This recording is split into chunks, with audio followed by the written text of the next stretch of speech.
Good afternoon mga kamilyonaryo. Ito na po yung mga buto ng avocado na itinanim natin, pati yung buto ng mangustin, tsaka buto ng Gimelina.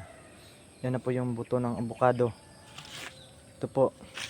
Binili ko lang po itong mga avocado sa tindahan, tapos pagkatapos namin kainin, yung mga buto itinabi ko tapos itinanim. Ito naman ang simpidak. Simpidak yan, galing din yan sa buto. Yun pa mga ka-milyonaryo. Yan, mga buto. Tapos may buto din ng langka. Yan. Nagpa-practice pa lang tayo na magtanim kasi ah, hindi ko po talaga ito ginagawa.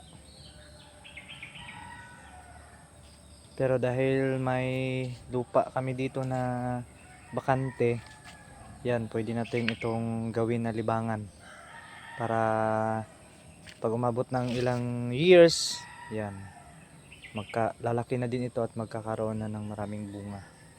Yan, tumubo na siya mga kamilyonaryo, itong avocado na to.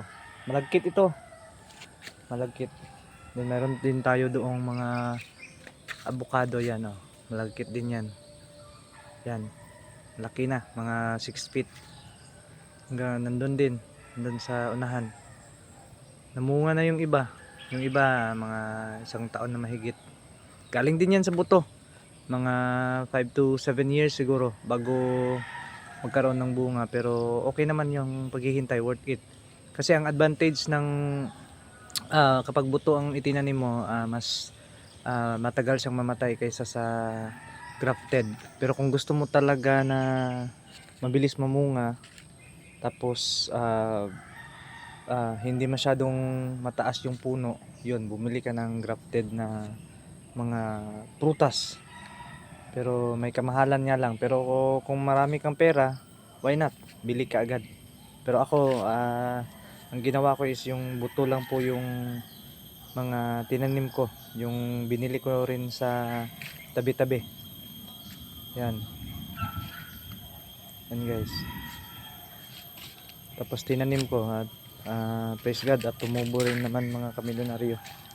Marami pa kaming mga bakanting lupa dito kasi yung ibang mga puno ng lansones pinutol na, pati yung rambutan. Tsaka papalitan natin ng mga pinatubo nating avocado kasi very low maintenance lang ito.